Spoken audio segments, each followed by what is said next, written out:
नमस्कार। जय श्री राम। 136 एपिसोड में आप लोगों का स्वागत है।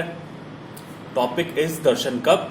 डेट इज 24 जून 1964। 24 जून 1964 को आबू पहाड़ पर किया गया प्रवचन। शांत हृदय में ही सत चेतन व आनंद स्वरूप पार ब्रह्म का साक्षात दर्शन हो सकता है तथा फिर वह समझता है कि यह तो मेरा ही स्वरूप है। जो अधिक प्रवृत्ति होने के कारण परम तत्व का चिंतन ध्यान नहीं कर सकता, वह प्रवृत्ति में होते हुए भी अस्थि भांति व प्रिय का ध्यान करके सारे कार्य आदि कर सकता है। उस ध्यान द्वारा परम तत्व को प्राप्त किया जा सकता है तथा उसमें लीन हो जाता है। भोग विषय भोग हम नहीं भोग रहे हैं, उल्टा वे ही हमें भोग रहे हैं। क्षण मात्र सुख के लिए बल बुद्धि आयु व स्वास्थ्य बर्बाद कर रहे हैं।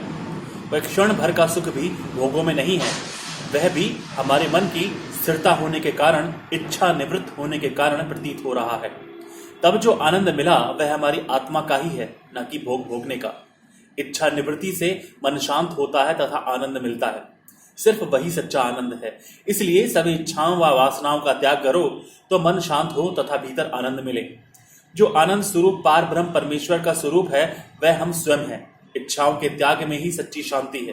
त्याग द्वारा ही सच्ची शांति में स्थित होते हैं। सोने में गहने काल्पनिक हैं, मिट्टी में घड़े काल्पनिक हैं। सोने व मिट्टी के अतिरिक्त दूसरा कुछ बना ही नहीं है। वैसे जगत भी ब्रह्म में कल्पित है, ब्रह्म के अतिरिक्त दूसरा कुछ बना ही नहीं है। धन्यवाद। जय श्री राम।